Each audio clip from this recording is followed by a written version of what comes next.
People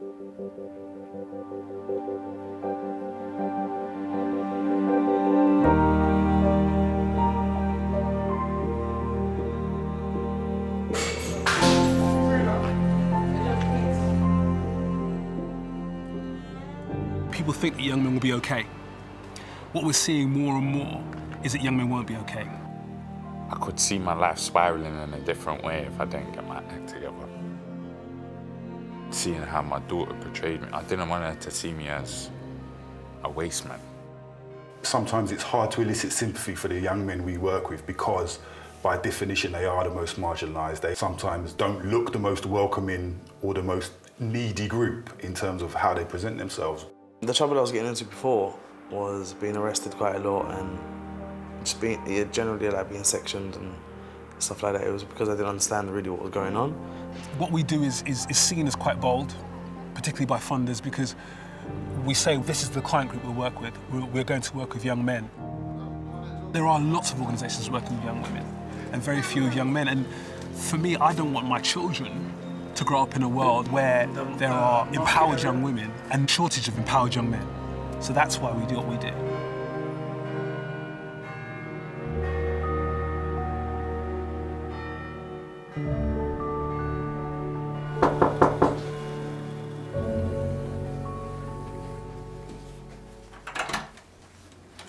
Yes, sir. How you doing? Not too bad. Yourself? Good to see you. Yeah, I can't complain. Can't complain.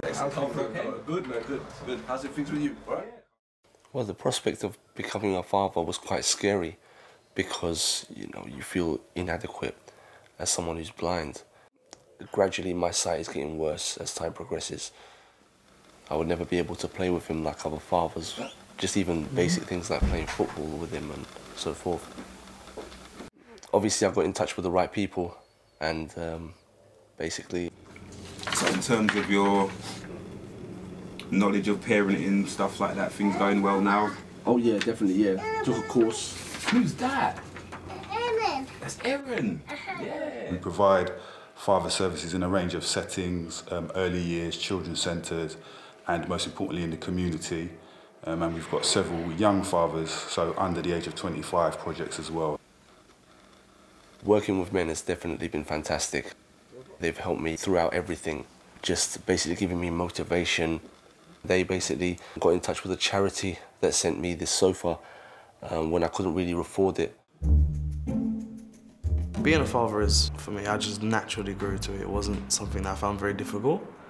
What I did find difficult again was my mental state. I was in a lot of trouble before because of it, and I suppose they've intervened in that sense by helping me become stronger and helping me like take medication and that sort of thing, and just encouraging me, I guess. I started to attend more of my appointments because I was getting people like the working women come with me, and I started attending like CBT and stuff like that. And they've helped me look for jobs, like stay more focused on like my family and like to stay off the roads, I should say. Yeah, let's just keep it like that. If a job will come through and it matches like my criteria, then yeah, they will let me know. I would apply for it and then wait to see what happens. And what did she want? 3 she yeah.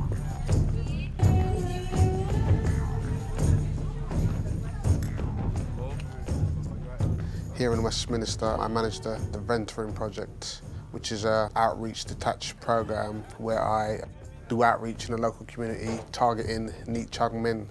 Neat meaning not in employment, education and training, aged 13 to 25, but especially those that are at risk of criminal activity or involved in antisocial behaviour.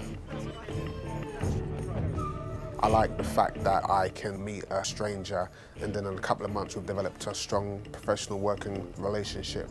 I like the fact that young people attend appointments. I like the fact that when I've got them back into employment, education and training, that they're related. I like the feedback from them. I like the elation I receive from the parents. I feel happy to be involved in this work. I like effecting change, especially in the core group that I'm working with, a particular group that many organisations wouldn't touch with a barge pole. It's just amazing to meet a young person that has negative background, police intervention, gang affiliation, and then in a period of time turn it all around. I'm not gonna stand here and lie today and say I'm completely not lazy. Even Paul knows how lazy I am, but having that person which is not just family. Family will bug you, but in a different sense. Application. With Paul, he's constantly calling, have you applied for that job? Have you gone to the interview? Make sure you go. And you seem to start thinking, you know what, maybe I need to think about myself as much as he's thinking about me as well. So you do come out of that laziness, but gradually it will be completely gone. I was actually just to pursue my my self-employment in the market. And a lot of my friends with history in violence and gangs and what have you, they don't have access to that kind of support. So being with Paul and in the Working with Men neighbourhood centre has definitely made a huge difference to our lives. If that was to disappear, we would have no sense of support. I couldn't just walk into Connections or walk into Parliament and say, you know, hey, Cameron, you know, give me a hand. The Bridge Project is a project working with young men and young women in schools, addressing aspects of relationships that may be problematic, such as like domestic violence, early signs of abuse, that kind of thing, and offering a kind of wider masculine identity. I've learned how to talk to teachers properly, how to talk to other people properly, to manage my anger and how to manage how not to retaliate to other people. Instead of dealing with young men through the prison service and other punitive measures, what we need to do is take a step back and look at how young men best learn. If you look in our education system, there are so many young men being excluded. If you look in the prisons are full of young men. If you look at drugs, there's a major issue. Mental health, there are major issues there. A lot of these issues could be circumvented by just supporting organisations like ours. The Uncut Project is a Working with Men initiative, which is based in Westminster, focusing on conflict resolution. One of the things we're really proud of is being involved in realising ambition. Having an evidence base for the work that you do is really, really important to us. I lost my friend, got stabbed in his neck, and, well, I just weren't interested in nothing. It was sort of like drawing me away from all the positive things that I should be doing.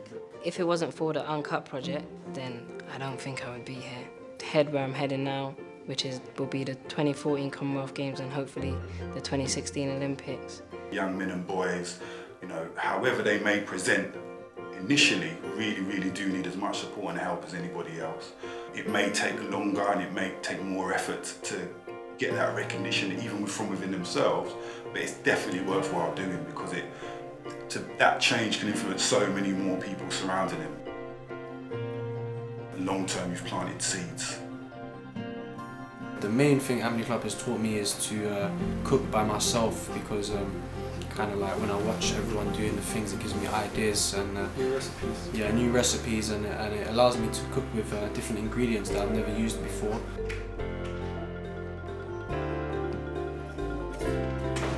Mohammed needs the chances. He's in the same age group as I am, but he's much worse off, and he's become a better man just by coming to the Ambly for the past 2 months or so.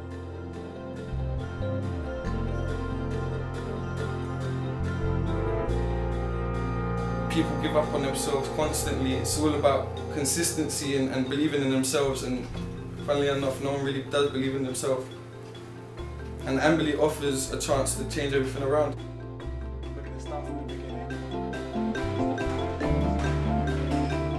The highlights of working in the Ambly Youth Project is seeing change in young people, seeing that they overcome obstacles and difficulties, seeing them go from one extreme antisocial behaviour into somewhere like university and doing well.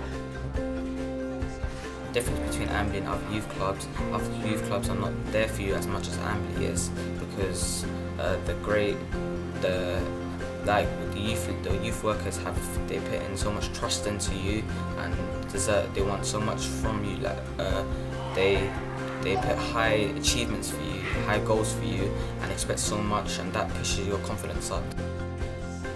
Having the backing of Working with Men, you feel more upbeat, you feel more motivated to do something with your life. However difficult a young person's life is, however perhaps uneducated they might have been through circumstance, they know when people genuinely care about them and want to make a difference. People can feel it in the way you talk, in your body language.